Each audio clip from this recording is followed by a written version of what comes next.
Welcome on TV7 Rwanda. Please click subscribe. Ndagusuje wowe tubana mu biganiro bitandukanye kuri YouTube channel yitwa TV7 Rwanda. Izere kumeze fresh sana. Tuje kubakorera ikiganiro ari ninjoro ariko no kugira ngo tubaha amakuru amasaha ku masaha. Ni bisanzwe nitwa Patrick Kose. Ngiye tuyo kuba ikiganiro kigufi tugende kugezaho amakuru kugenda avugwa hano mu mupira w'amaguru hano mu Rwanda. Wowe kana subscribe, kandi like, share and comment tuyo tubana mu biganiro bitandukanye by'imikino tugenda tukugezaho kuri YouTube channel yitwa TV7 Rwanda. Ndetse ukane no kazogera kugira ngo ujye ubona notification ko tugushyeho iki kiganiro.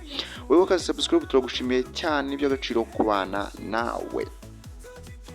Reka maze mbasuhuze mwese aho muherereye hose, abari burasirazuba, iburengerazuba, amajyepfo, amajyaruguru ndetse no mu murwa w'igihugu cyacu umujyi wa Kigali. Ndagusuje cyane, mwifurije ibihe byiza aho uri wose waba uryamye ndetse n'ibyo urimo byose, mwifurize kuhirwa n'ibyo urimo gukora muri aya masaha. Nawe uri hanze y'igihugu turagusuje cyane. Dukomeza kugenda ukurikira ibiganiro byacu tugenda tukugezaho kuri YouTube channel. Ntabwo uzicuza ko warabanye natwe muri iki kiganiro cy'imikino gica kuri TV7 Rwanda. Turagukunda cyane wowe wabanye natwe kuva mbere ndetse n'ubu ukabukishimwe natwe mu biganiro tugenda tukugezaho kuri YouTube channel yitwa TV7 Rwanda. Uyu munsi tugakoranye ama breaking news mu ikipe ya APRFC ndetse no mu ikipe ya Rayon Sport. We tera gatebe wicane natwe ugende umenya byinshi tugenda tukugezaho ndetse ugende umenya nizo breaking news izo arizo. Duhere mu ikipe ya APRFC nyuma y'uko habaye derby ikipe ya APRFC ikangana n'ikipe ya Rayon Sport ubusa ku busa. Abayobozi b'ikipe ya APRFC bari gukomeza bagenda bashakisha abakinnyi bashobora kuzafasha ikipe ya APRFC muri retour cyangwa se mu mikino yo kwishyura muri shampiyona y'umupira w'amaguru hano mu Rwanda. By'umwihariko hari inkuru twabakoreye mu minsi yashize yagendaga ivuga kuri Rutahizamu w'Abanyarwanda witwa Nshuti Innocent. Yagiye ivugwa yuko ikipe ya APRFC yaba iri gushaka uyu mukinnyi Nshuti Innocent. Iyo nkuru rero ikomeje kugenda itutumba ndetse igenda igaragaza ko iyo nkuru ari impamo, aho Nshuti Innocent mu minsi mike ishize yatandukanye n'ikipe ya Knoxville mu gihugu cya Leta Zunze Ubumwe za Amerika mu cyiciro cya kabiri. Uyu Nshuti Innocent rero nyuma yo gutandukana n'ikipe ya Knoxville y'iwabo mu cyiciro cya kabiri muri Leta Zunze Ubumwe za Amerika, akaba ari muri Leta Zunze Ubumwe za Amerika aho yitegura kugaruka mu Rwanda kugira ngo akomeze ashakishe ekipe yajyamo. Nshuti Innocent rero bikari bivuga yuko yaba yarahamagawe n'abayobozi bakomeye mu ikipe ya APRFC kuba yayigarukamo akaza kuyikinira muri mikino ya retour cyangwa se mikino yo kwishyura muri shampiyona y'umupira w'amaguru wa hano mu Rwanda. Byari byiza ko fana ikipe ya APRFC, sinzi niba babyishimira yuko uyu Nshuti Innocent yagaruka mu ikipe ya APRFC kugira ngo kijya gusatira abanyi nubwo bitwara neza ugereranije ariko batari batanga ibyo ikipe ya APRFC ibasaba kugira ngo ikomeze bitwa neza ndetse bakomeze gukurikira ikipe ya Rayon Sport ibarusha amanota agera kuri 11. Nshuti Innocent rero bikaba biri kuvuga yuko abayobozi b'ikipe ya APRFC bari kugenda bamwegera gake kugira ngo aze agaruke gukinira ikipe ya APRFC. Ni inkuru iri kugenda ivuga muri APRFC nyuma y'ibisigisigi bya derby. Ikindi kintu twavugaho ni inkuru yavuzwe n'umukapiteni w'ikipe ya Rayon Sport wita Muhire Keve, avuga yuko kapiteni w'ikipe ya APRFC niyo mugabo Claude yabara muburiye yuko agomba kwitwara neza ndetse akitwararika imbere y'ubita Tadeo Ruwanga.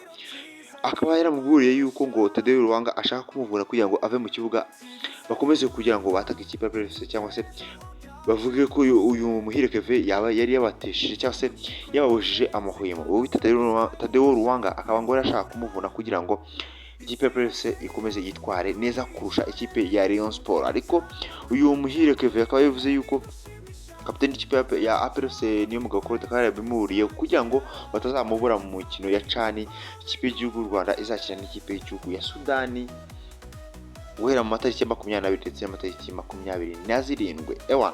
Uyu niyo mugabo Claude akaba aje kunyomoza aya makuru avuga yuko ibintu yaba yarabivuze mu itangazamakuru cyase yaba yabwiye Muhire Keve, avuga yuko Muhire Keve yaba afite undi muntu wabaramutumye kugira ngo aze avuge ibi bintu, akaba ariyo mpamvu yabivuze, naho we akaba avuga ko atigeze amutuma ibi bintu. Niyo Claude rero wavuga yuko iyo Muhire Keve yavuze mu itangazamakuru nyuma y'umukino bahuye mu ikipe ya Rayon Sport ari ibihu yuko amubeshya atigeze abivuga uko ari ukumuteranya n'abakinnyi bakinana mu ikipe ya APRFC. Niyo mugabo Claude ni inkuru twavuga yo ni inkuru iri kuvuga mu ikipe ya Rayon Sport. Theodore Malpangou yaonenje Christophe wakiniraga ikipe ya Gasogi United muri session akaba ari abakinnyi bakinanaga mu cya Gasogi United abasezera muri groupe ya WhatsApp avuga yuko batazakomezanya muri retour cyangwa se mu mikino yari isigaye. We akaba avuga yuko amasezerano yari afitanye n'ikipe ya Gasogi United yagomba kurangira mu kwezi kwa 11, akaba anavuga yuko amasezerano yayo yarangiye ndetse akaba adashaka kongera amasezerano muri ikipe ya Gasogi United. Akaba yabwiye ubuyobozi bw'ikipe ya Gasogi United yuko we agomba kujya gushakisha indi kipe adashaka kongera amasezerano muri iyi kipe. Ikipe yavuze ku ruhembe ndetse ivugwa yuko yaba yaranamusinyishije mu ibanga rikomeye n'ikipe ya Rayon Sport, bikaba bivuga ko na recruitment yaba yaratangiye kuyiryaho iyo wita Theodore Yerawanenchi Malpangou Christian.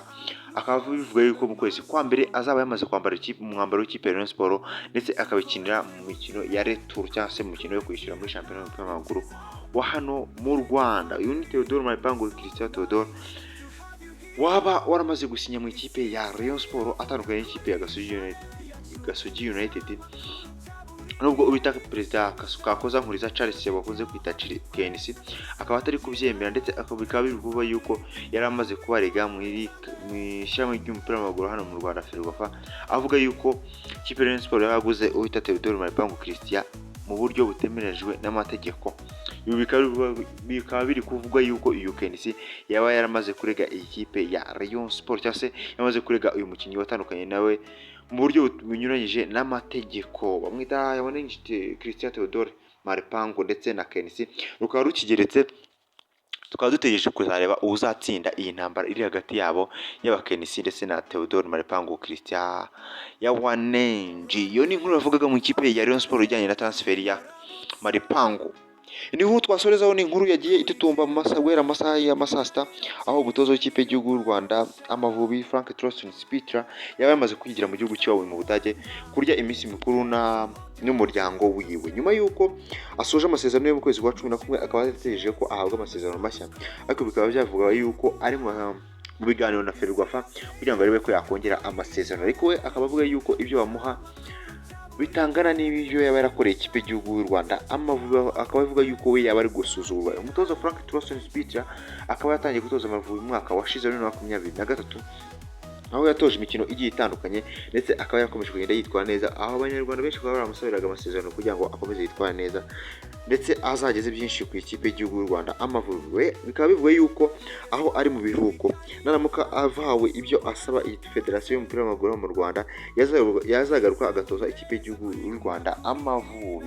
Nubwo imikino yo gushaka igiye kujya mu gihugu cyangwa se kujya gukina imikino ya CHAN atazayitoza, dore ko bivuga yuko iyi mikino ya Sudani izatozwa n'abatoza bamwungirije uyu Frank Troston Spitra. Bikaba bivuga yuko rero we iyi mikino izatozwa n'abatoza bamwungirije aba Jimmy Mulisa ndetse na Rwasamanzi. Iyi bari bazatoza imikino ya Sudani yaba ubanza ndetse n'uwo kwishyura mu gihe atarahabwa amasezerano akaba atazagaruka mu Rwanda uyu Frank Troston Spitra. Imikino ikomeye cyane. Tugarutse mu gusoza tuvuga no ku mikino cyangwa se no ku irushanwa rya CHAN, bikaba byakomeje kugenda bivugwa yuko u Rwanda rushobora kuzakira imikino ya CHAN. Ibi bikaba byaturutse ku nkuru kugenda zivuga yuko Kasarani cyangwa se stade yo mu gihugu cya Kenya yitwa Kasarani iri gutinda mu kuzura kandi imikino izatangira mu kwezi kwa mbere. Imikino ya CHAN rero biri kuvuga yuko igihugu cya Tanzania ndetse n'igihugu cya Uganda ndetse n'igihugu cya Kenya aribyo cyagomba kuzakina imikino ya CHAN, ariko bikaba igihugu cya Kenya cyamaze kuvanwamo hakiyongerwamo igihugu cy'u Rwanda. Nubwo kafite aratanga confirmation cyangwa se itangazo rikonfirming iyi nkuru, ariko tukaba tuyitangaza nka TV7 Rwanda kuri source yacu twishakiye ivuga kuri aya makuru yuko Stade Amahoro Iremera cyangwa se mu Rwanda bagomba kwakira iyi CHAN. Bisobanuye ko u Rwanda rwakiriye CHAN ndetse n'ikipe y'igihugu y'u Rwanda Amavubi izaba imaze kubona itike yo kwitabira imikino ya CHAN direct. Ni inkuru nziza ku banyarwanda mwese, aho mwamugiye gukomeza kongera kubona imikino ya CHAN ibera hano mu Rwanda. Ndabashimiye cyane. Njye nitwa Patrick Kose, njye twabonaga muri iki kiganiro cya TV7 Rwanda cyagarukaga mu makuru y'imikino kugenda avugwa hano mu Rwanda yaba muri aya masaha ndetse mu masaha atambutse. Tuzasubira mu biganiro bitandukanye by'imikino tubagezaho kuri YouTube channel yitwa TV7 Rwanda. Mukande subscribe, like and comment. Tujye tubana mu biganiro bitandukanye by'imikino ndetse mu biganiro bizakurikira by'imikino. Ciao ndabakunda cyane. Njye nitwa Patrick Kose nk'ibisanzwe. Tuzatubana mu biganiro bitandukanye by'imikino kuri YouTube channel yitwa TV7 Rwanda.